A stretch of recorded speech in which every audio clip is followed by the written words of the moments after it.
네, 오늘 충성 맡은 자의 구할 것이라는 제목으로 함께 말씀을 나눌까 합니다. 부르심 시리즈이기도 하고 사명 시리즈인데 주님께서 우리를 부르실 때는 분명한 목적이 있죠. 그래서 우리는 말씀을 붙잡고 살아야 되고 기도해야 하고 사랑해야 되고 여러 가지 것들을 또 거룩을 쫓아 살아야 되는 것 여러 가지 것들을 배우고 있는데 오늘 충성에 대해서 좀 말씀을 나눌까 합니다. 여러분 아마 많이 들으셨을 거예요. 목사님들의 설교를 통해서 우리는 정말 주님 앞에 충성을 다해야 한다는 것을 익히 잘 알고 있습니다. 그런데 오늘 이 본문을 좀 맥락을 이해하기 위해서는요.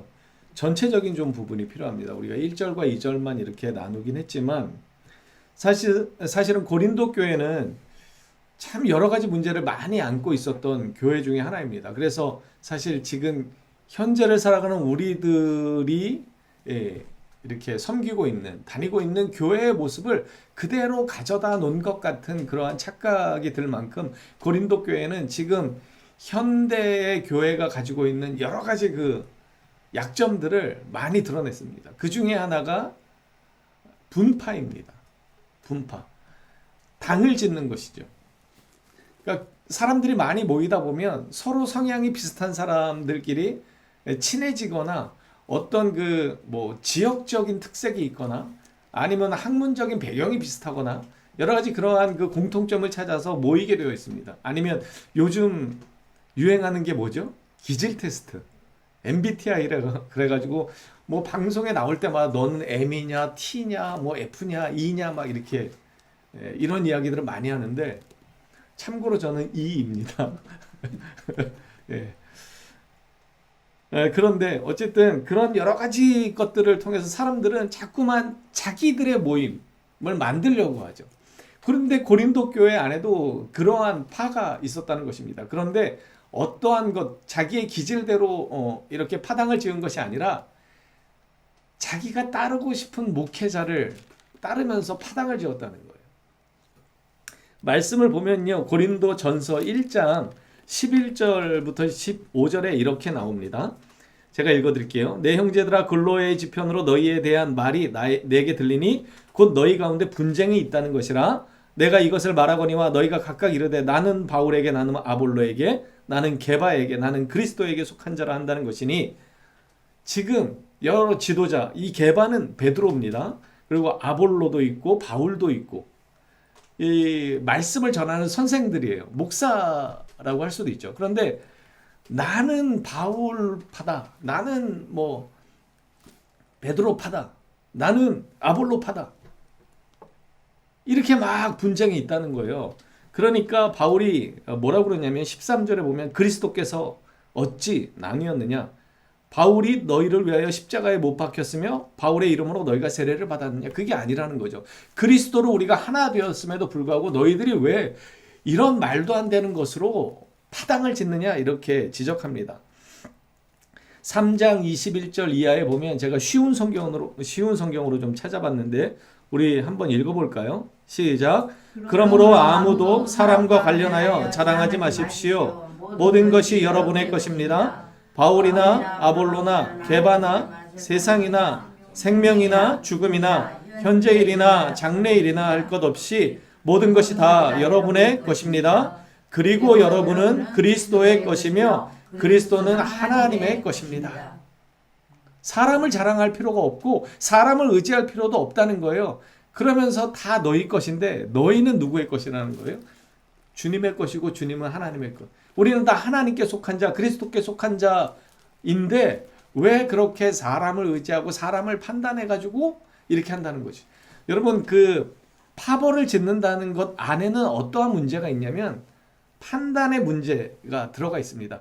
내가 누군가가 더 뛰어나고 옳다고 판단했기 때문에 또 누군가 어떤 선생은 그렇지 못하다고 내 스스로 판단했기 때문에 여기 안에 깊은 교만이 깔려 있는 것이죠. 이 고린도 교회 성도들의 이 교만 때문에 판단을 짓는 일이 생겼고 이 판단에 의해서 이렇게 파벌이 생겨났다는 것입니다. 그러면서 오늘 본문 4장 1절과 2절로 이렇게 이어지는데 여기도 한번 좀 읽어볼게요. 쉬운 성경으로 찾았습니다. 함께 읽겠습니다. 시작. 이처럼 여러분은 마땅히 우리가 그리스도의 일꾼이요 하나님의 비밀을 맡은 관리자로 생각해야 합니다. 맡은 사람에게 더없이 요구되는 것은 충성입니다. 나는 여러분에게 판단을 받든지 세상 법정에서 판단을 받든지 전혀 개의치 않습니다. 심지어 나 스스로도 나를 판단하지 않습니다. 여기 뒤에 이어서 보면 이렇습니다. 나는 양심에 걸리는 것이 조금도 없습니다. 그렇다고 해서 내가 흠이 없다는 말은 아닙니다. 나를 판단하시는 분은 누구라고요? 주님이십니다. 그러니까 바울이 얘기하는 건 뭐예요? 바울이 당시에 여러 가지 정황을 보면요. 이 바울의 서신을 보면 이 사람이 엄청나게 똑똑하죠. 천재라고 할 수 있죠. 그런데 언변이 뛰어나진 않았던 것 같아요. 머릿속에 든 거는 참 많은데 그래서 글을 쓰면 참 논리적으로 로마서 같은 거 보십시오. 얼마나 기가 막힙니까? 그런데 이 사람이 언변에 그리고 외적인 외형에서는 그렇게 뛰어나지 않았던 것 같아요. 그리고 바울에게는 한 가지 약점이 있었죠. 주님과 동행했던 적이 없습니다. 살아 계신 주님과 동행했던 적이 없어요. 그것이 그에게 가장 큰 약점이었죠. 그래서 바울이 그런 여러 가지 것들로 공격을 받았던 것 같습니다. 그렇지만 바울은 이렇게 얘기하는 거예요. 여러분들이 나를 판단하는 것에 대해서 나는 개의치 않는다. 그러니까 바울이 내가 교만하기 때문에 너희들의 판단을 내가 무시한다 이런 게 아닙니다. 여기 보면 나를 판단하시는 분은 누구이기 때문에 그렇다는 거예요. 주님이시기 때문에. 나를 알고 계시고 나를 판단하실 분은 오직 주님이시기 때문에 나는 여러분의 판단에 대해서 그렇게 마음 상해할 필요도 없고 화도 나지 않습니다. 이렇다는 거죠. 여러분 여기에 바울이 이 바른 믿음이 고백되고 있습니다. 여러분 우리와 비교해 보십시오. 그러니까 제가 비교해도 저를 누군가가 평가절하하거나 혹시 그것이 그렇다 치더라도 정말 저의 단점인 것을 제가 알고 있지만 그것을 누가 딱 지적하면 어때요? 화가 나죠. 자존심이 상하죠. 굳이 왜 저런 지적을 할까? 화가 나죠. 그런데 바울은 어떻게 해요? 개의치 않는다는 거예요. 왜냐하면 나를 판단하실 분은 오직 주님이심을 알고 있는 거죠.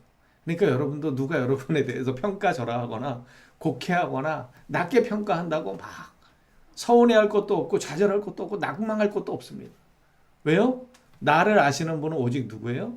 주님이시기 때문입니다. 그리고 그 주님이 보고 계신 것을 우리는 믿음으로 고백해야 합니다. 바울은 그렇게 고백하고 있는 거예요. 그래서 바울이 4절에 보면 나를 판단하신 분은 주님이십니다. 이렇게 고백합니다. 그러면서 5절로 이어지는데 그러므로 여러분은 때가 되기 전에 주님이 다시 오기 전에는 아무것도 판단하지 말고 주님께서 오실 때까지 기다리십시오.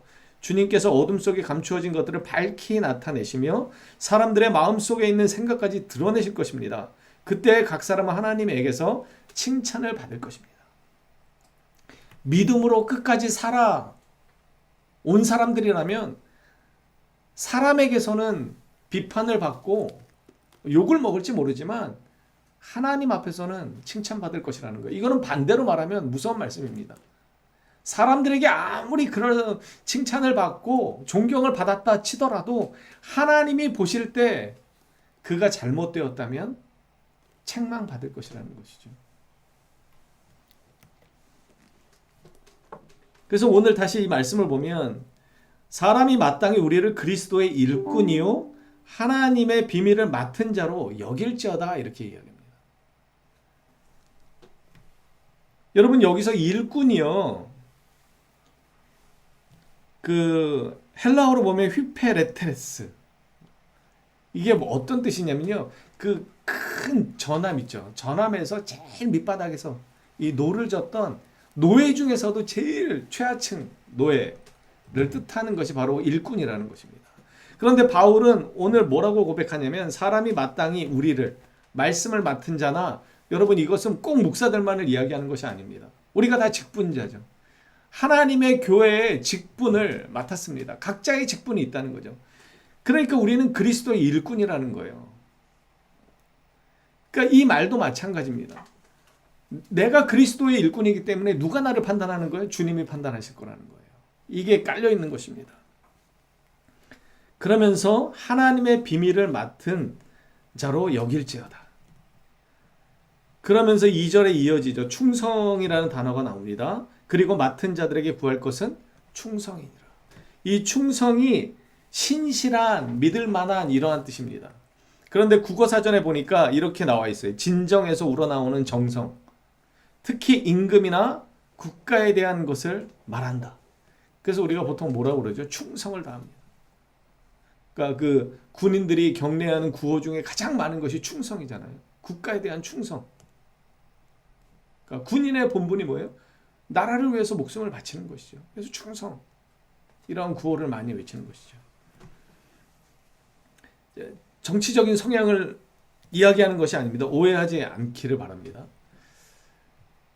지금 윤석열 대통령이 된 그 가장 큰 어떤 구심점이 있었는데 저는 그것이 바로 이 이야기라고 생각합니다. 청문회인가 어떤 대정부 질문인가에서 그 검사 시절에 막 윤석열 대통령을 공격하니까 그때 윤석열 대통령이 했던 얘기가 이 얘기거든요. 나는 사람에게 충성하지 않습니다. 그래서 많은 사람들이 그의 그 말을 믿었습니다. 그래서 아마 대통령이 되는 데까지 그의 어떤 그 사람을 바라보지 않고 사람에게 이렇게 충성하지 않고 오직 국가에게 충성하는 것이 자신의 본분임을 밝혔던 그 어떤 그 진심을 국민들이 이렇게 지지해 줬던 것 같습니다. 그런데 나중에 그 일화를 들어보니까 그 말이 어떻게 해서 나오게 되었냐. 자기가 이제 검사로 이렇게 살다 보니까 연수가 되니까 올라가잖아요. 그런데 신입 검사가 회식 자리에서 그러더랍니다. 이 윤석열 대통령이 술 한 잔을 따라주니까 술을 딱 받은 그 윤석열 대통령이 아니라 그 윤석열보다 더 높은 또 누군가가 있었을 거 아니에요? 그러니까 그 높은 사람이 술 한 잔을 따라주면 신입 검사에게 그 새파란 신입 검사한테 이제 술을 따라주니까 술잔을 딱 받으면서 그러더래요. 충성을 다하겠습니다. 딱 그러더래요. 그때 얘기를 했대요. 충성은 사람한테 하는 게 아니다. 충성은 국가에 대해서는 하는 거다. 사람한테 충성할 생각하지 마라. 그런 충고를 했다는 이야기를 나중에 이제 제가 방송에서 한번 본 적이 있습니다. 그래서 제가 그게 참 좀 나름 이렇게 의미가 있었다는 생각이 들었습니다. 봉건 국가가 아니기 때문에 우리는 임금이 없죠. 하지만 주님은 임금보다 나라보다 더 크신 분이십니다. 그렇기 때문에 우리는 누구에게 충성해야 합니까? 네, 주님께 충성해야 합니다. 우리는 정말 사람에게 충성하려고 해서는 안 됩니다. 사람에게 충성한다는 건 뭐예요? 그 신입 검사가 자기보다 훨씬 더 높은 직급의 검사에게 술 한잔 받으면서 충성을 다하겠습니다라고 할 때 그의 마음은 무엇입니까? 사람을 바라보는 것이죠. 자기의 본분이 무엇인지를 잃어버린 것입니다. 공무원이 무엇을 바라봐야 합니까? 자기의 맡은 바 직분을 잘 감당해내는 것, 그것이 본분입니다. 우리가 각자의 자리에서 사람을 바라보지 않고 오직 나에게 맡겨진 그 일을 최선을 다해서 해내고 살아내는 것, 그것이 우리에게 요구되는 것입니다. 여러분, 지난주에 거룩에 대해서 말씀을 드렸는데 거룩의 이 힘, 거룩을 쫓아 살아갈 수 있는 이 원동력이 어디서 나온다고 그랬죠? 믿음이라고 제가 말씀드렸습니다. 왜냐하면 하나님이 갚으신다는 것, 하나님이 보고 계시다는 것, 하나님이 나의 진정한 피난처가 되시고 소망이 되신다는 것을 믿음으로 고백하는 자만이 세상에 좌지우지되지 않고 세상의 타락한 가치관에 자기를 지켜낼 수 있다, 이렇게 말씀을 드렸습니다. 오늘도 마찬가지입니다. 충성은요, 결국은 믿음을 드러내는 것입니다. 왜 그러냐면요, 마태복음 6장에 보면 우리가 잘 알고 있는 기도를 가르치는 내용이 나옵니다. 여기 2절 함께 좀 읽어볼까요? 시작. 그러므로 구제할 때 외식하는 자가 사람에게서 영광을 받으려고 회당과 거리에서 하는 것 같이 너희 앞에 나팔을 불지 말라. 진실로 너희에게 이르노니 그들은 자기 상을 이미 받았느니라. 기도하는데 사람들 보라고 기도한다는 거예요. 그러면 어떻게 됐다는 거죠? 자기 상을 이미 받았다는 거예요. 다음 절이 어떻게 됩니까? 3절 함께 읽겠습니다. 3절 4절 읽을게요. 시작. 너는 구제할 때 오른손이 하는 것을 왼손이 모르게 하여 내 구제함을 은밀하게 하라. 은밀한 중에 보시는 너희 아버지께서 갚으시리라. 누가 갚으신다는 거예요? 아버지께서. 누가 보고 계신다는 거예요? 아버지께서. 왜 너의 선한 행실을 사람들이 보지 못하게 하라는 거예요? 사람들 못 봐도 관계없다는 거예요. 누가 보시기 때문에 살아계신 하나님이 보고 계시기 때문에 그 하나님께서 마침내는 갚아주시길 것이기 때문에 너희들은 제발 사람들한테 보이려고 애쓰지 말라는 거예요. 6절도 마찬가지죠. 기도할 때 골방에 들어가 문을 닫고 은밀한 중에 계신 너희 아버지께 기도해라. 사람들이 보는 것, 사람들이 듣는 게 중요하지 않다는 거예요. 누가 보시고 누가 듣는 게 중요한 거예요. 하나님이 보시고 하나님이 들으시는 게 중요한 거예요. 그리고 그분이 갚아주신다는 거예요. 이 믿음이 있어야 우리는 지난주에 나눈 말씀처럼 거룩을 쫓아 살아갈 힘을 여기서 얻게 되는 것입니다. 충성도 마찬가지죠. 사람에게 충성하지 않고 오직 주님께만 충성할 수 있는 이 믿음, 이 동기, 이 힘은 어디 있습니까? 바로 여기 있습니다. 은밀한 중에 보시는 하나님, 은밀한 중에 갚으시는 하나님. 사람들이 나를 비난하고 나를 욕하고 나를 비박할지라도 나의 충심을 아시는 주님께서 반드시 갚아주실 것이라는 이 믿음이 우리 안에 있을 때 우리는 우리에게 맡겨진 일을 감당해낼 수 있는 것입니다. 제가 어저께 이제 토요일 날 이제 말씀을 준비하고 그러면서 뭐 우리 앞에 티 하는 것도 뭐 바꿔놓고 뭐 이렇게 꾸미다 보니까 여기가 이쪽이 반지하잖아요. 그래서 치우다 보면 거미들이 많이 있습니다. 거미를 치우고 막 하다 보니까 여기저기 구석구석을 막 이렇게 닦게 됐어요. 닦으면서 여러 가지 감정이 들었는데 그래서 이제 마무리를 또 했어요. 그래서 여기 이제 뭐 라인도 좀 안 보이게 다 이제 뭐 타이로 하고 이렇게 해놓고 조명도 한 2개 더 달았거든요. 지금 아마 그래서 화날지 모르겠지만 조명도 2개를 왜 달았냐? 괜히 단 게 아니고요. 마지막 점검을 하려고 여기 불을 켰더니 불이 안 들어오는 거예요. 그래서 지금 여기 위에서 공사를 하고 있어서 혹시 이거 공사가 잘못됐나 그랬더니 아니더라고요. 제가 다른 거 떼서 여기 껴봤더니 불이 들어오는 거예요. 그래서 벌써 오래돼가지고 벌써 우리가 6년 차 이렇게 7년 차 되니까 등이 나간 거예요. 그래서 이제 등을 사러 갔다 오면서 이제 또 달고 이렇게 했는데 제가 무슨 말씀을 드리고 싶었냐면 이렇게 막 구석구석 닦고 이러다 보면 어떤 때는요 내가 뭐 하는 거지 이런 생각이 들 때가 좀 있습니다. 좀 더 부흥했으면 좋겠고 좀 더 많은 사람이 와서 토요일날 좀 북적거렸으면 좋겠고 막 이제 그런 마음이 드는 거예요. 그러다가 또 주님 앞에 또 이렇게 회개하게 됩니다. 여기서 주님이 허락하신 환경 안에서 내가 정말 최선을 다해야 되겠다. 더 최선을 다해야 되겠다. 그러면서 또 청소하고 이렇게 조금 뭐 눈에 뭐 띌지 안 띌지도 모르는 것을 조금 이렇게 가꾸고 바꾸면서 제가 그런 다짐을 또 하게 됐습니다. 그래, 맡겨진 환경 안에서 내가 할 수 있는 거 최선을 다하자.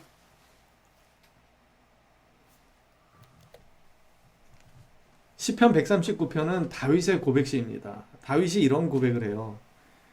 여호와여, 주께서 나를 살펴보셨으므로 나를 아시나이다. 주께서 내가 앉고 일어섬을 아시고 멀리서도 나의 생각을 밝히 아시오며 나의 모든 길과 내가 눕는 것을 살펴보셨으므로 나의 모든 행위를 익히 아시오니 여호와여, 내 혀의 말을 알지 못하시는 것이 하나도 없으시니이다.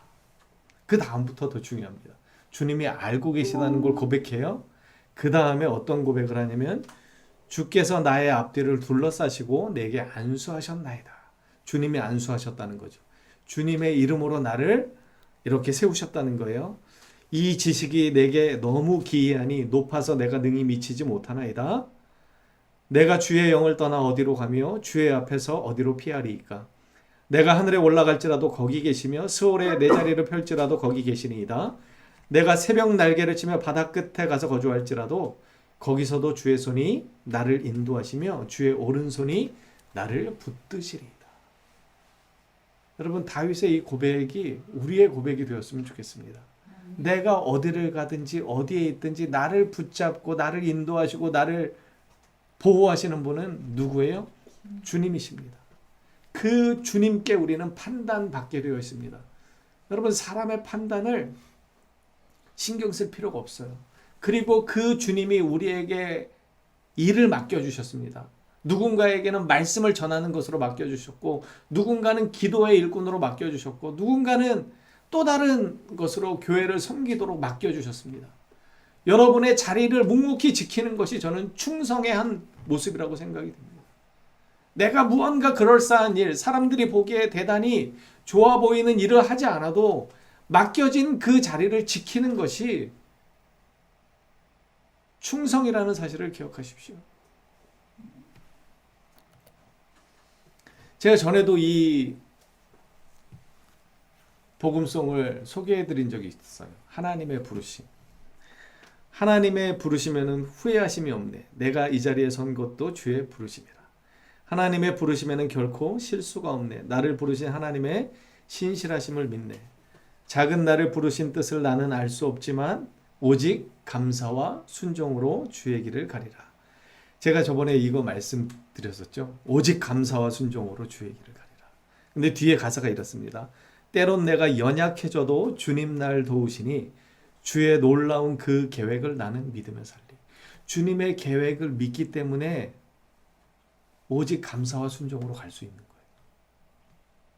여러분, 이 믿음이 있어야 우리가 충성스러운 믿음의 일꾼으로 살아갈 수 있습니다. 여러분, 주님의 부르심에는 후회하심이 없습니다.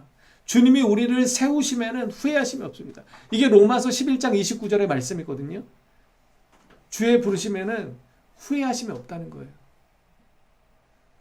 저와 여러분을 믿음의 사람으로 주님이 부르셨습니다. 여기에 절대 실수가 없고 후회가 없으시다는 거예요. 그러니까 그분의 계획을 믿고 우리가 그 계획을 믿는다면 어떻게 할 수 있어요? 지금 당장 답답한 것 같고 뭔가 막힌 것 같고 누가 알아주지 않아도 주님이 보고 계시고 주님이 알아주시기 때문에 그분의 칭찬을 위해서, 그분 앞에 판단받을 그날을 위해서 우리는 묵묵히 그 자리를 지켜나가야 한다는 것입니다. 오직 감사와 순종으로 나아갈 수 있는 이 힘은 어디에서 비롯되는 거예요? 주님의 계획을 믿는 믿음 안에서 이것이 시작되는 것입니다. 그래서 제가 충성은 믿음이라고 말씀드린 거예요. 잠언 25장 13절의 말씀이 이렇습니다. 충성된 사자는 그를 보낸 이에게 마치 추수하는 날의 얼음 냉수 같아서 능히 그 주인의 마음을 시원하게 하느니라. 여러분, 부다운 여름이 이제 좀 지나갔죠, 우리. 이제 그래서 약간 우리 교회가 가만히 앉아 있으면 추워요. 예. 그럴 정도로 이제 계절이 바뀌었는데, 우리 얼마 전에 그 무더웠던 여름날을 생각해 보십시오. 그 무더운 여름날, 농사는 제가 안 져봤지만 추수하려면 얼마나 힘들겠어요. 땀을 흘리고. 그래서 왜 과수원 하시는 분들이 새벽 5시부터 뭐 한 6시까지 수확하고 또 잠시 쉬었다가 다른 일 하다가 실내에서 뭐 포장 작업 같은 거 하다가 한 5시부터 한 6시 또 오후에 나와서 막 수확하는 걸 우리는 알잖아요. 그런 것처럼 이 여름에 일을 한다는 게 얼마나 힘들고 어려운 일이에요. 그런데 충성된 사자, 충성스러운 일꾼은 추수하는 날, 마치 이 더욱 무더운 여름날에 얼음 냉수 같아가지고 주인의 마음을 시원케 한다는 거예요. 그럼 이 주인이 이 일꾼을 어떻게 판단하시겠습니까? 이 일꾼에 대해서 어떠한 칭찬을 하시겠습니까? 여러분, 맡겨진 그 부분에 최선을 다하는 우리가 되었으면 좋겠습니다. 누가 칭찬하지 않아도 맡은 바 그 자리에서 주님이 보고 계심을 믿고 주님의 계획을 믿고 신실한 믿음의 일꾼으로, 충성스러운 믿음의 일꾼으로 주님의 마음을 시원케 하는 우리 모두가 되기를 간절히 소망합니다.